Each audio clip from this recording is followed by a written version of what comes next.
Boa noite a todos, então, novamente, mais uma vez iniciando o nosso estudo do Gênesis, à luz do Evangelho, à luz da doutrina espírita. Nós vamos continuar falando, estamos no capítulo 2, falando sobre a criação do homem. Nesse capítulo detalha isso. Antes de iniciar, da gente continuar de onde paramos no último estudo, vou pedir para a Dona Silvia fazer a prece de abertura para todos nós. Então vamos elevar os nossos pensamentos a Deus, nosso Pai, Jesus, nosso irmão maior, e a espiritualidade amiga que está sempre aqui nos acompanhando, nos orientando com esse estudo.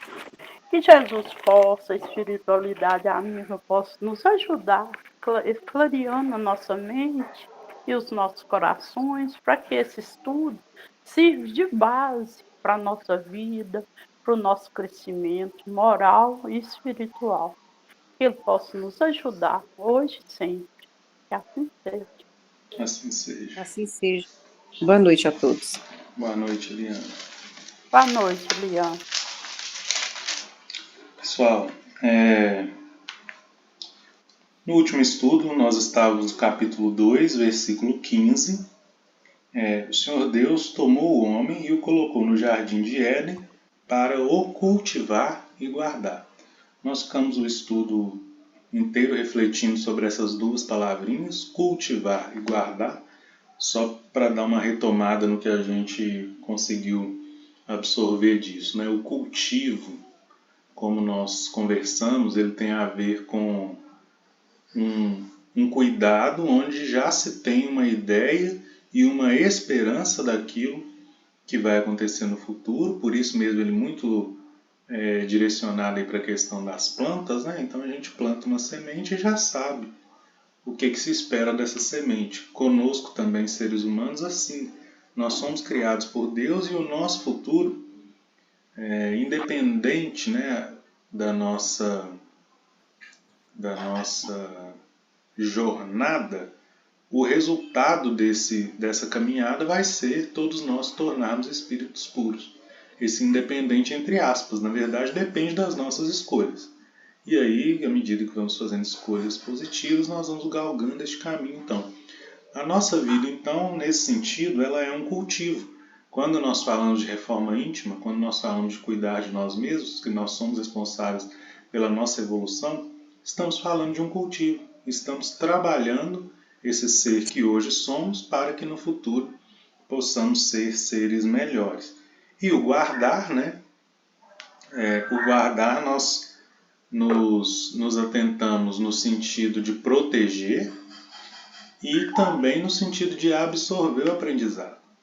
Então, a missão que Deus deu para o homem, quando o coloca no jardim de Éden, é esse cultivo e essa guarda. Esse cultivo, primeiramente, do ser humano, depois do ambiente à sua volta. Marlene, você podia colocar o microfone silencioso, por favor? Ah, tá. Desculpa, tia. Não tem problema, não. Na hora que for falar, lembra de ligar aí. Só porque estava dando eco aqui. E o guardar, né, então, essa proteção, quer dizer, quando nós somos co-criadores, nós estamos trabalhando junto com Deus, independente da nossa missão. Então, esse proteger a obra é o sentido da guarda, e esse guardar também de absorver, porque à medida que nós vamos trabalhando, nós vamos, na verdade, aprendendo coisas que vão sendo fixadas, né, na nossa mente. Desde a evolução, né, gente, quando falamos sobre o princípio inteligente aprende meio que absorvendo, ele passa pela experiência e aquilo fica impregnado, né, podemos dizer assim, no corpo espiritual do princípio inteligente. Tá? André Luiz fala disso lá no livro Evolução em Dois Mundos. Então essa é a missão nossa quando nós somos colocados nesse jardim. Cultivar e guardar.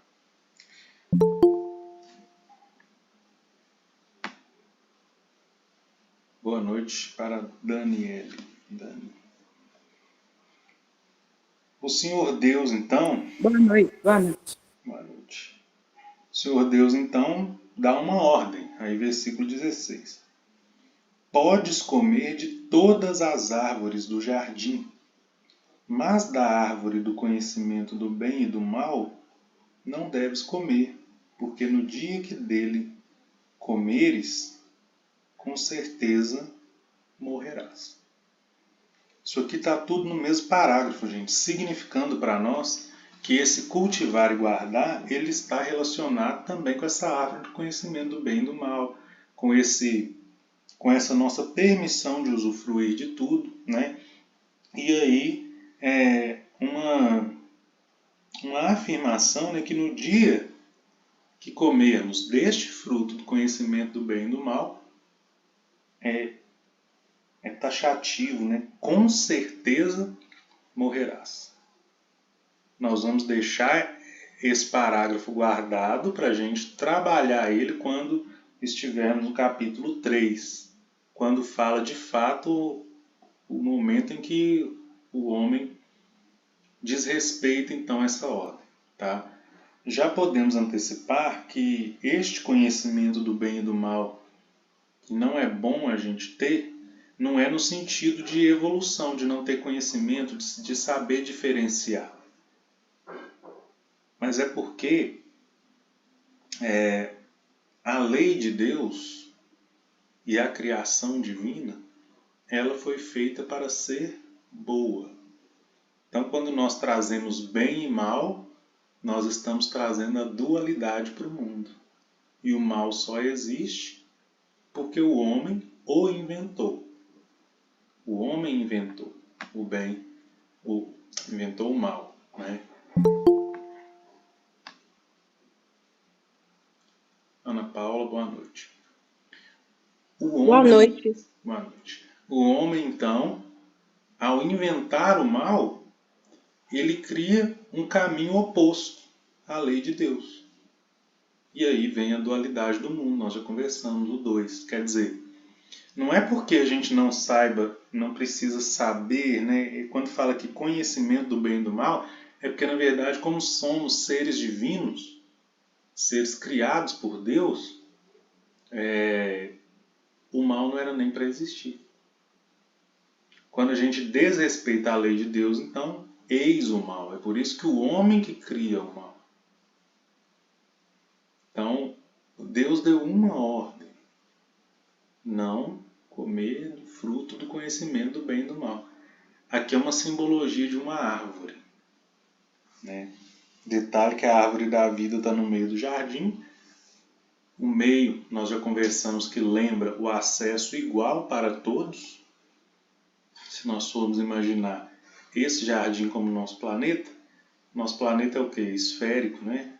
Uma bola, né? Uma bola.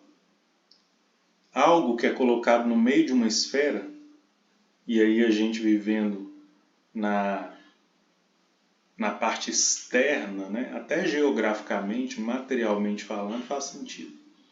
Nós vivendo, então, ali na crosta, todos nós vivendo no solo, né? Na superfície da Terra, e a gente imaginando uma árvore no meio.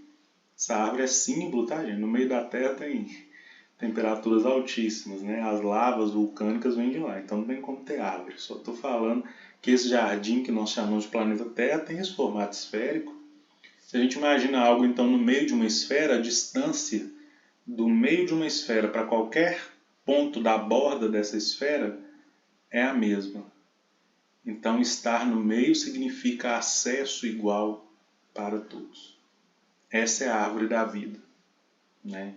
Então, Deus dá oportunidade de viver para todo mundo.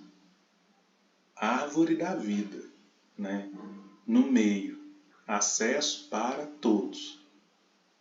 Quem quiser chegar lá, o caminho é o mesmo, a distância é a mesma, né? E aí, olha como que isso tem a ver também com a nossa evolução. Todos nós criados simples e ignorantes, e tendo como futuro nos tornarmos espíritos puros. Esse caminho ele, quando planejado por Deus, ele é equivalente, não vou dizer que é igual, mas como Deus é infinitamente justo, ele não ia dificultar a evolução de uma pessoa e deixar mais fácil a de outra. Então, é feito todo um planejamento, né, através desse raciocínio lógico de que Deus é infinitamente justo e bom. Todos nós somos criados com as mesmas oportunidades para a nossa evolução.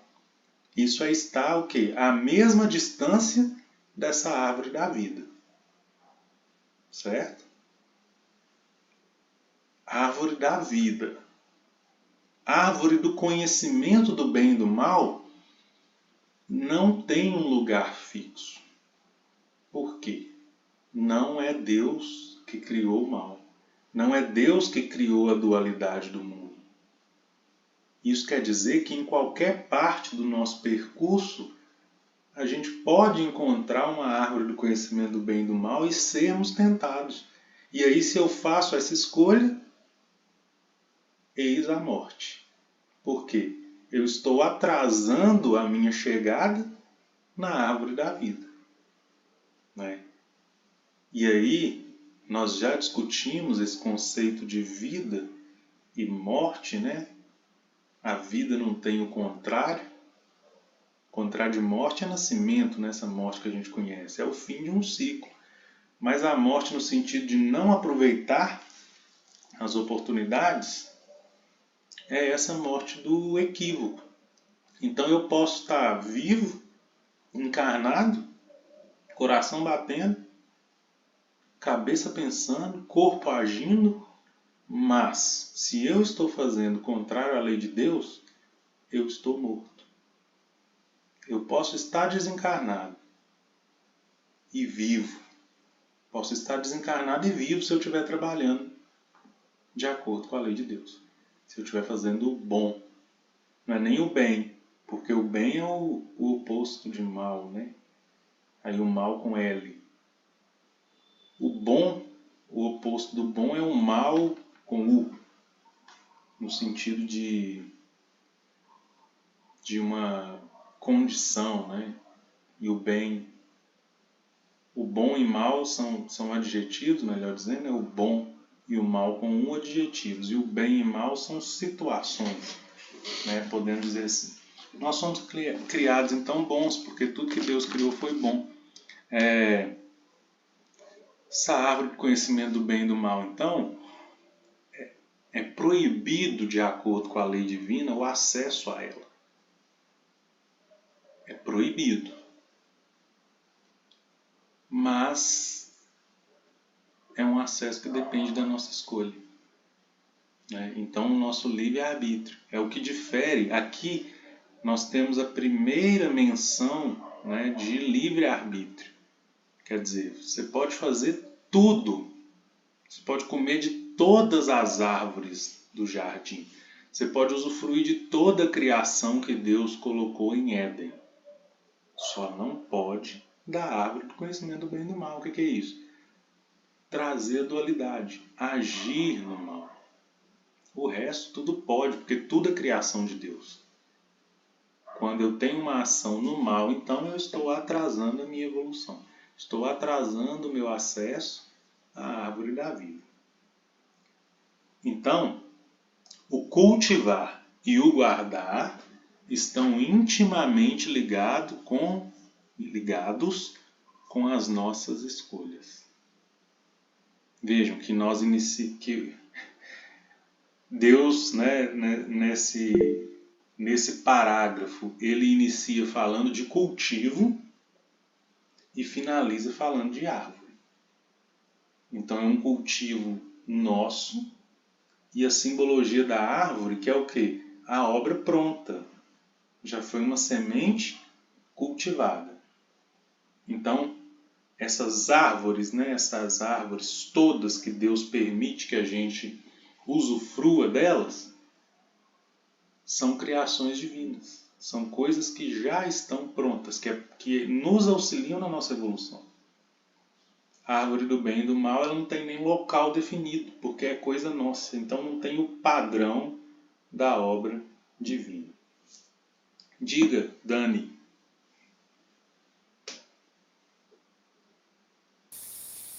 Oi, Tiago. Então, dentro disso que você está falando aí, deixa claro para a gente que a nossa evolução não depende de sofrimento, certo? Exatamente. Em absoluto. Uhum. Porque a gente tem a visão e muitas pessoas veem, inclusive no Espiritismo, que é uma apologia ao sofrimento, à dor, para que haja evolução, para que haja crescimento. Prova, Só que não é expiação. real, né? Não é Uhum. verdade. Não. Não tem necessidade de sofrer para que a gente possa crescer. Exatamente. Muito bem colocado. É isso mesmo. Aqui fica clarinho para nós que o plano, assim como nós vimos também quando estudamos lá no Missionários da Luz, né, Reencarnação de Segismundo, o plano de Deus ele é traçado assim nos mínimos detalhes para dar tudo certo.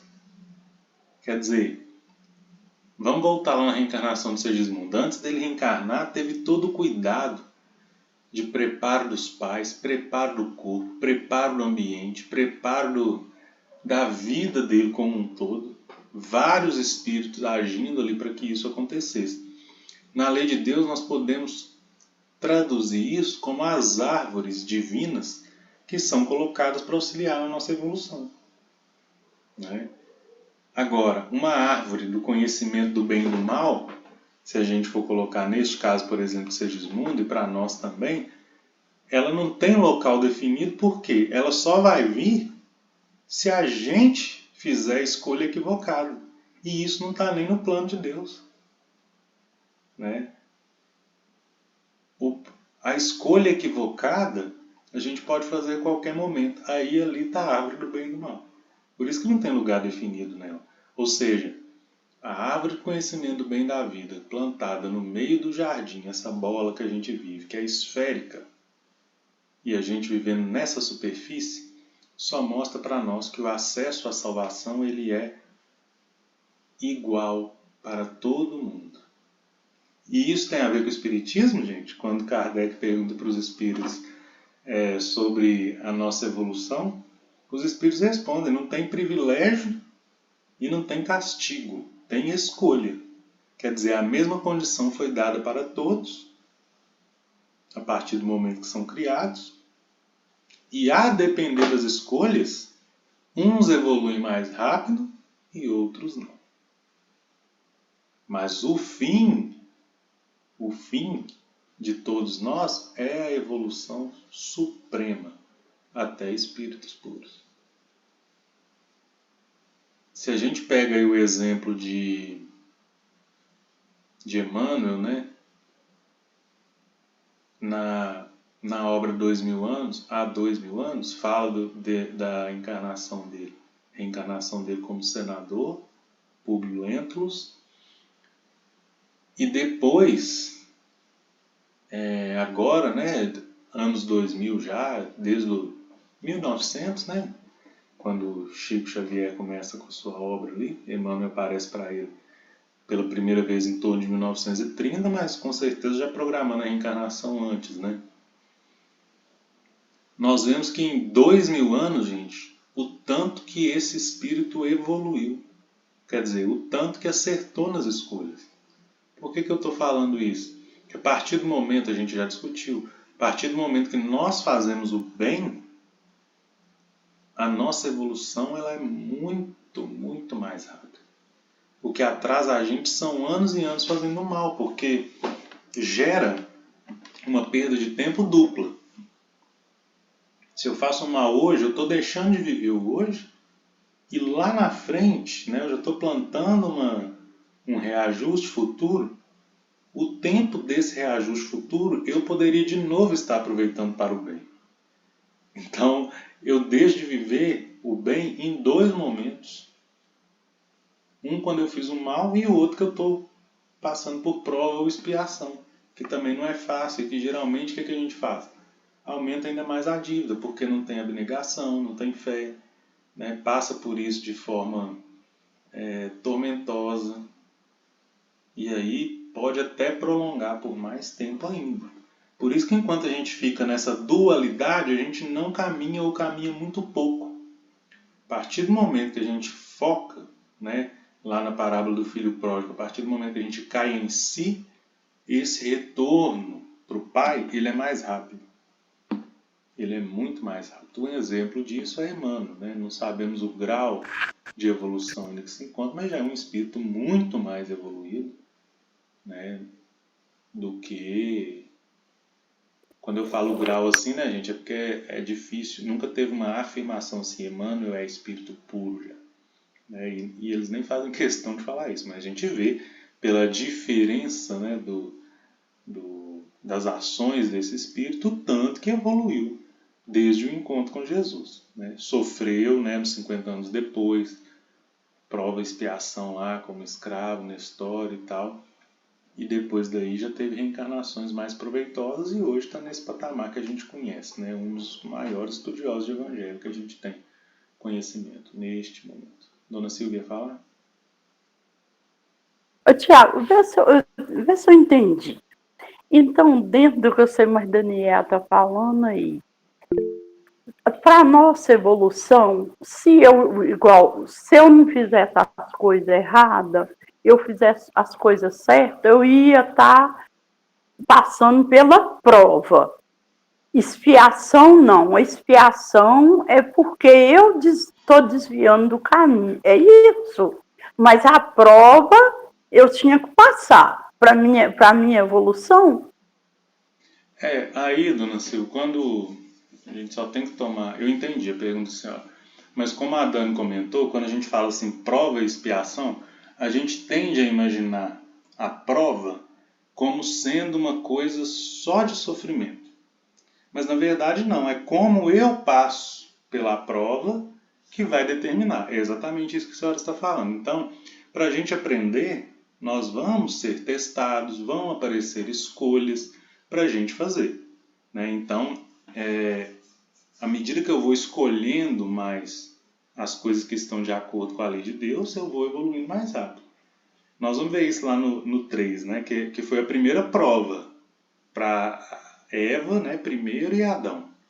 Tem uma justificativa do porquê que foi em Eva primeiro. Né? Lembrando que Eva e Adão, símbolos. Ali foi o momento da prova. Né? Então a prova ocorrendo não é não necessariamente é algo ruim. O resultado dela pode desencadear, sim, uma evolução ou um ajuste. Como a classificação do nosso mundo é de provas e expiações, a gente costuma assimilar a prova muito no lado negativo, relacionado ao sofrimento, e é muito fácil da gente fazer isso porque prova e expiação ainda é aquele mundo onde o mal predomina. Então, se na evolução natural a gente passa por provas leves, né? Vamos fazer uma classificação, umas provas leves, para a gente testar o conhecimento, para a gente evoluir, no mundo de provas e expiações, onde o mal predomina, até as provas são mais pesadas. Né? E a frequência de expiações, mais ainda. Agora, quando nós falamos de expiação traz mais ali no sentido de sentir na pele mesmo, quase que se fosse uma lei, né, de Italião, vamos dizer assim, de olho por olho, dente por dente. Não é, né, gente? Mas assim, não é porque é a nossa própria consciência que gera o débito. Tem um exemplo muito que a gente usa muito, que é lá no Memória de Suicídio, o Mauro Sobral. Né? Ele mata a esposa numa reencarnação, usando as suas mãos, enforca ela, depois ele tira a sua própria vida. A imagem dele cometendo aquele crime não sai. E ele ficava com medo do que ele ia fazer com as mãos na outra reencarnação. E aí ele pede, né, para reencarnar sem as mãos. Isso é uma expiação. Isso é uma expiação. Não, pelo sofrimento não vai ter nem a possibilidade de fazer o errado. Né? Se não fosse isso, diga, Marilene. É por isso que eu fico pensando o seguinte.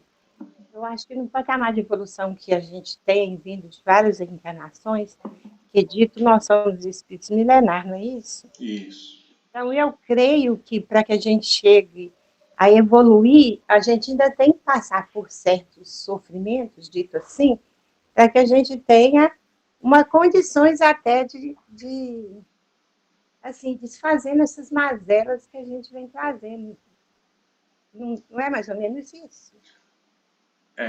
Vou só Porque terminar eu aqui acho que sem a gente passar por certos desafios mais, tipo, igual você falou, e na pele mesmo, eu penso, um pensamento meu que eu acho que vai ser difícil a gente fazer esse trabalho interior sem sentir. tá. É que eu estou equivocada? Assim? Só um minutinho que nós vamos discutir isso aí. Só terminando aqui esse exemplo do Mário Sobral, então. Expiação. Né? A consciência dele, tanto que na fila é a imagem que mais me choca nesse livro, que eu dou esse exemplo direto. Ele na fila para reencarnar, pulando de alegria, e no perispírito já estava o formato do corpo sem as mãos. E ele agradecendo essa oportunidade. No livro deixa claro para nós que foi uma imposição da consciência dele. Ele só se sentiria aliviado se fosse assim. Expiação. Agora vamos para o exemplo da prova.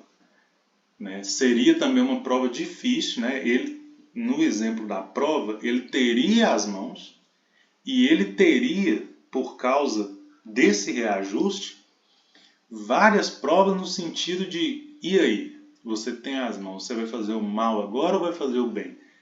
E nesse sentido a prova poderia ser bem sucedida ou não. Quer dizer, exemplo, né, gente? Estou imaginando. Ia ter um tanto de gente caçando confusão, porque aí não é... E lembrando, né, gente, isso não é castigo divino, não.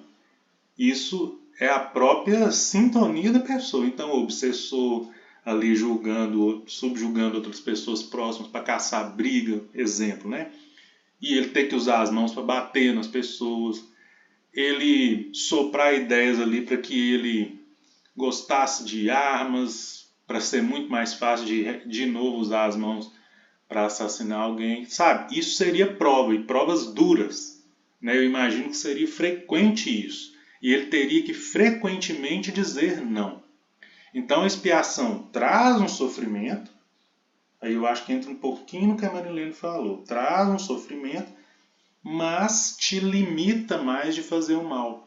A questão da expiação fica muito clara para nós no Evangelho quando fala do atar mãos e pés. Aí haverá pranto e ranger de dentes. Porque esse espírito Mário, lá no livro Memórias Suicidas, ele está muito feliz antes de reencarnar. Mas quando chegasse aqui na Terra também, com o esquecimento do passado, e ele sendo uma pessoa sem os membros, e vendo todo mundo, né, à sua volta em condições plenas, também não seria fácil.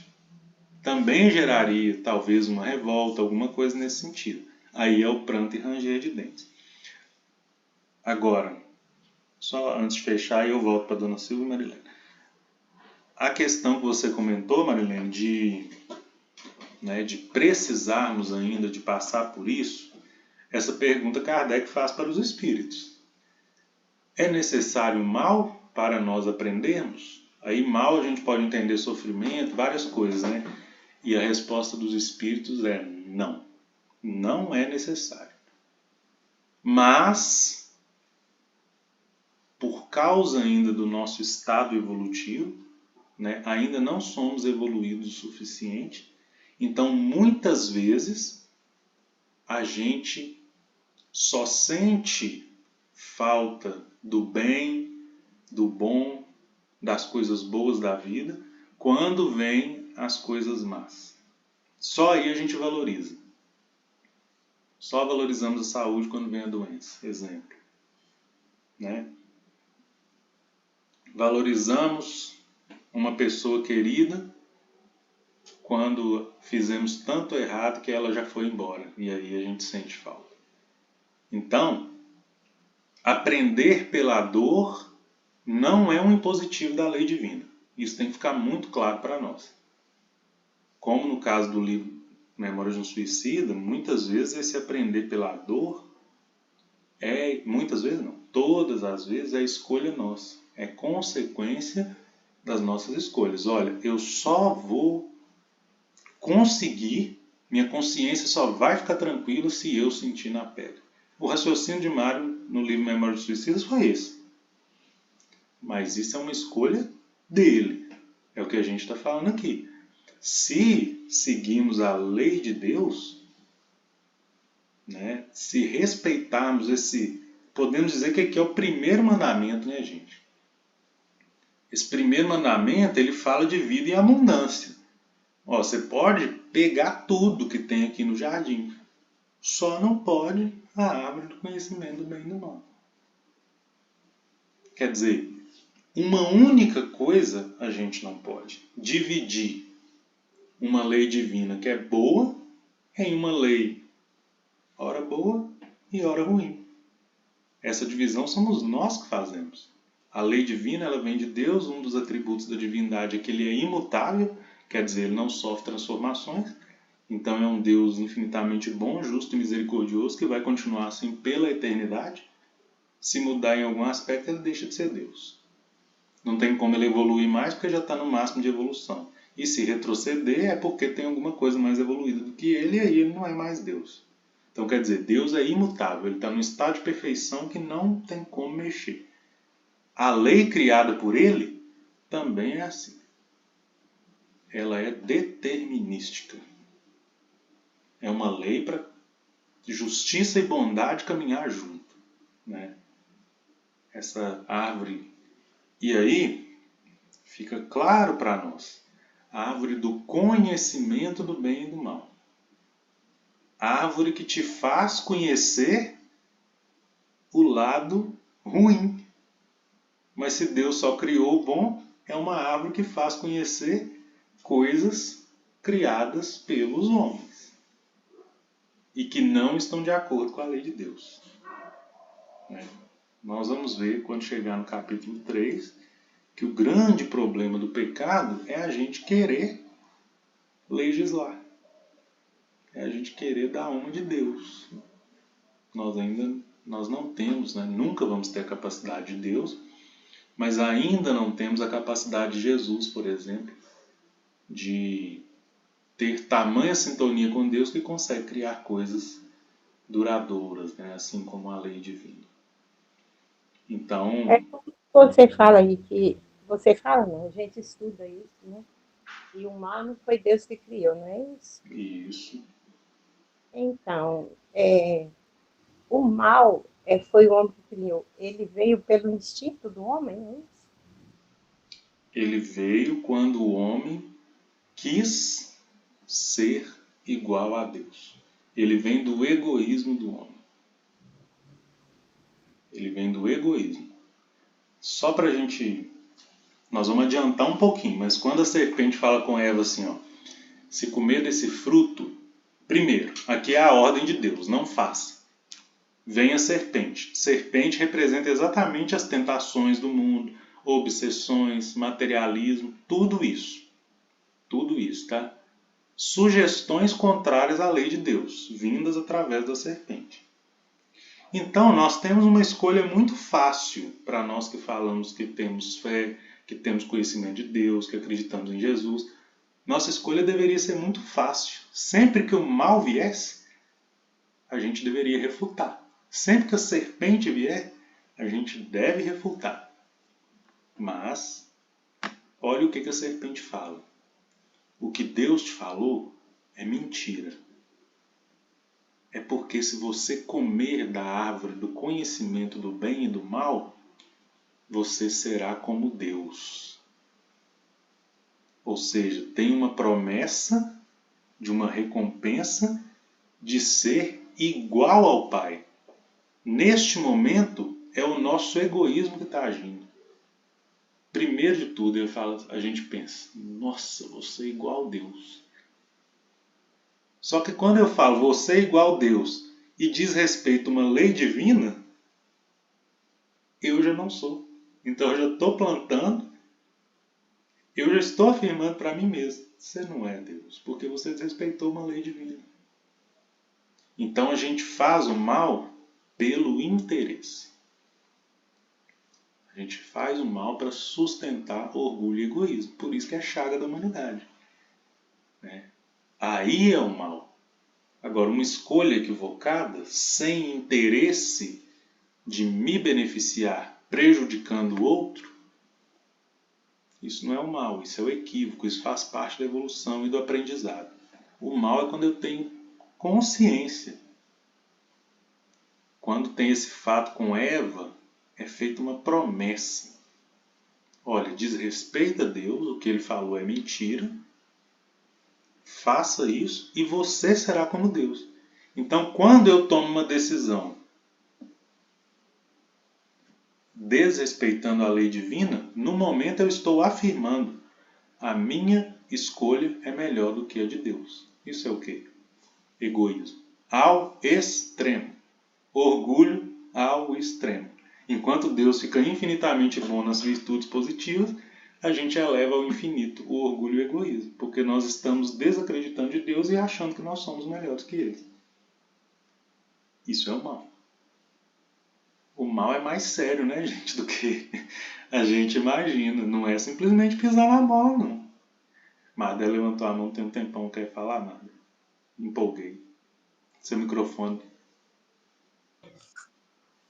Não, Tiago, você já falou tudo. Eu só estava em dúvida sobre, igual a essa que você fala aí sobre a árvore da vida, né? Eu entendi assim, sobre a reforma íntima, né?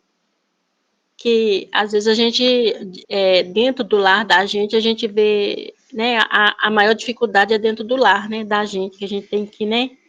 Ser firme ali, não deixar a gente mesmo que já tem o conhecimento, a gente não pode deixar a ira, né? E é difícil, é muito difícil, Tiago, que às vezes você depara com uma pessoa ignorante, né? Aquele espírito ignorante, aquele espírito rebelde, e você tem que tentar contornar a situação, sabe? E pedir Deus força, porque senão você joga tudo que você aprendeu, né? Você não dá exemplo, né? A gente fica indo e voltando e pensa que... E então eu levo isso assim para o caminho do bem, porque eu sei, se eu fizer o mal, eu estou só atrasando, né? Então eu prefiro caminhar para frente, levantar a cabeça e não deixar que eu estou sendo humilhada. Eu prefiro deixar o inimigo ver que ele que está sendo humilhado, que eu estou tentando fazer o certo, sabe? Ter paciência, pedir Deus força e chegar lá. Uma hora nós vamos chegar lá, sim. A gente né? chega. E esse exemplo que você comentou cai no que Dona Silvia falou do quê? É a prova. Isso aí é a prova, né? A prova em si, ela não é ruim. Ela pode ser desgastante. Agora, o resultado da prova, ele pode ser positivo ou não. Igual na escola, né? Vou ter uma prova. Eu preparei, né? Eu estudei.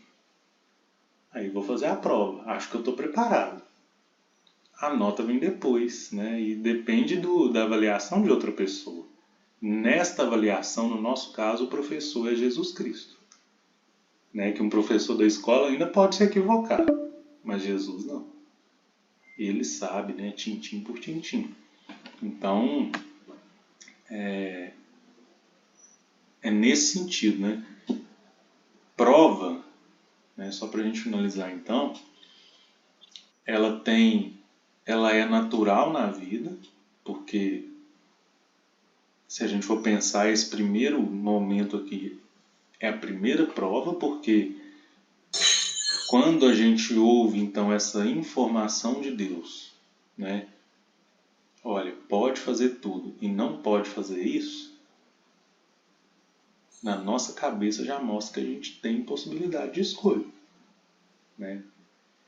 E muitas vezes, gente, é impressionante como que a gente ainda está naquela fase assim, de aventurar, de saber que tem consequência, mas fazer ainda, né?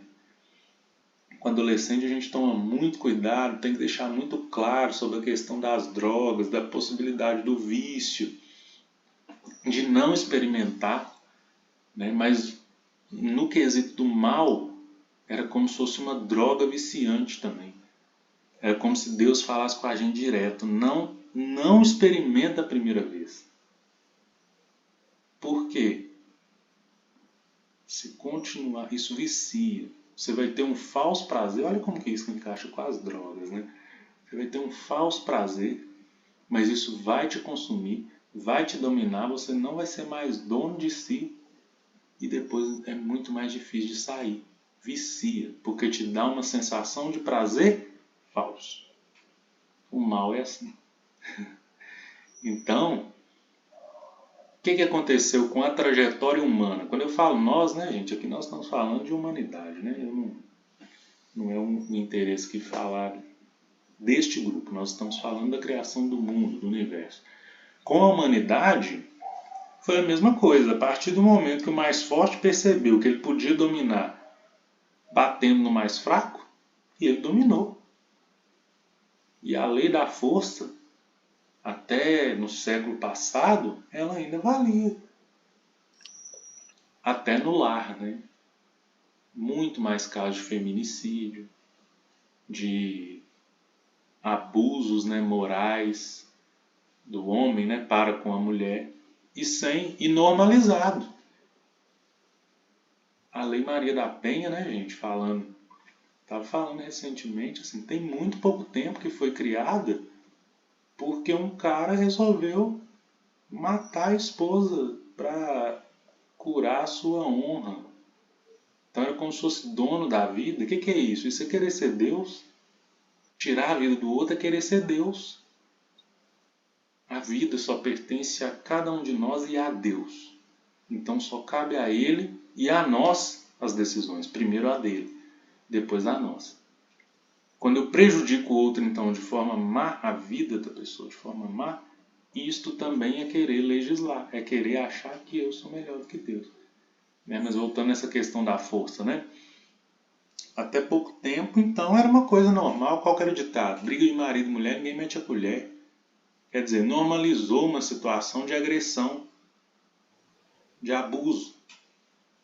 E agora, né, as coisas estão começando a caminhar, né? Uma melhora ainda discreta, mas pelo menos alguma atitude de nós como coletividade, né, como humanidade, no sentido de, opa, não é a força que manda, é o conhecimento. É por isso que a mulher está dominando o mundo, e domina mesmo. É conhecimento e sentimento, força não. À medida que a gente vai evoluindo, né, a gente cria coisas para fazer força para nós.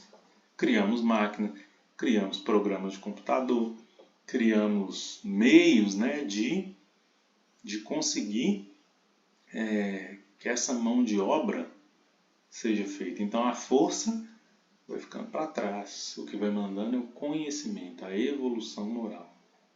Agora que isso está fazendo mais diferença, as mulheres estão sobressaindo. Mercado de trabalho, escola, em todos os ambientes hoje que eu convivo, gente, as mulheres dominam. No meu trabalho, a grande maioria, mulheres. Nosso estudo aqui é a prova viva, né? Ainda buscando conhecimento moral. Faculdade, mesma coisa. Por quê? Hoje, nós como coletividade, já percebemos que numa civilização, num estado de evolução, de humanidade, não é força que manda. É você ter moral, conhecimento, sentimento. É isso que caminha, né, de acordo com a lei de Deus. Então é interessante, né, porque a gente vai falando de coisas do início da criação e nós vamos vendo que essas coisas vão refletindo hoje. Quando a gente falou desde o início que nós íamos ver momentos em que as coisas do primeiro livro bíblico refletem no nosso dia, hoje, esse é um exemplo. A evolução vai fazendo, né, vai dando consequências, vai mostrando para nós, o panorama da sociedade vai mostrando para nós. Então estamos evoluindo. Agora, essas provas, essas oportunidades, elas são constantes. E cabe a nós aí conseguirmos tomar as melhores decisões. 9 minutos. Mais alguém, gente? Vou ficar hoje então nesses 2 versículos, falando um pouquinho das árvores. Eu já adiantei um pouco que nós vamos ver lá no capítulo 3. Capítulo 3 está chegando. No próximo estudo, nós vamos começar falando então sobre essa história aí da Eva ser feita da costela do Adão, né? Nós vamos começar o versículo 18. Até o 25 fala então da criação do homem e da mulher. Isso aí é uma também dualidade, né, do mundo, mas essa é no sentido positivo, que foi criada por Deus. Nós vamos ver que essa faz sentido. Mais alguém quer comentar alguma coisa nesse finalzinho? Ficou clara aí a questão da prova, dona Silvia? Deu para entender? Deu, Tiago, deu sim. Deu para entender. Pessoal, no início comentei com quem tinha entrado, fazer uma experiência, tá? A partir do próximo estudo, nós vamos iniciar com o livro A Gênese do Espiritismo. Fazer uma introdução de 15 a 20 minutos, lendo também a Gênese, porque ela vai ajudar a gente a entender mais do Gênesis. Agora já temos uma base, né, do Gênesis, da criação. O livro A Gênese, né, também conhecido como Os Milagres e Predições segundo o Espiritismo, ele trata desde a criação até os milagres de Jesus, então fala também da nossa evolução. Acho que vai ser interessante para ser uma base para nós. Nós vamos fazer um teste. Se a gente vê que está fluindo, a gente continua, senão mantemos o padrão. E aí, eu vou abrir a sala às 7 horas. Vou tentar até uns 5 minutos antes, para 7 horas a gente fazer a prece inicial, começar lendo a Gênese, 15 a 20 minutos. Por quê? Para esse tempo que a gente fica aqui esperando, né, até 7h10, a gente aproveitar ele para adquirir conhecimento, que a gente fica 1 hora, né, então para a gente aproveitar essa 1 hora. E também para servir de base, né, nós vamos ver que as coisas vão se encaixando. E seguir também o padrão dos estudos lá na Casa do Caminho, que alguns, todos na verdade, né, tem uma obra básica sendo lida antes. Aí nós vamos fazer esse teste então a partir de semana que vem. Quem tiver o livro impresso, né, quiser ficar com ele do lado, nós vamos fazer sequencial também. E eu posso também mandar lá no grupo PDF para quem quiser acompanhar. Beleza? Ok. Tá bom. Vou fazer nossa prece final então. Deus de infinita bondade, Jesus, nosso Mestre, obrigado por mais esse estudo, obrigado por toda a inspiração, pela nossa oportunidade de participarmos como irmãos, de aprendermos juntos. Senhor Deus, Senhor Jesus, nosso Mestre, que essa paz, essa luz que sentimos nesse momento possa chegar aos corações mais necessitados, possa chegar na nossa vizinhança, possa transformar a água que aqui deixamos, possa abrandar os nossos corações e os corações daqueles que compartilham o mesmo lar conosco, para que possamos juntos evoluirmos de forma positiva, de forma eficiente, de acordo com essa lei maravilhosa que Deus criou para todos nós. Senhor Deus, continue nos dando bom ânimo, continue nos dando sabedoria para seguirmos em frente em busca do aprendizado e da reforma íntima. Que assim seja. Gente, obrigado. Até semana que vem então, de 7 às 7h15, a Gênese, e depois continuamos com o Gênesis Bíblico. Até lá. Boa noite a todos. Obrigada. Obrigada, boa noite.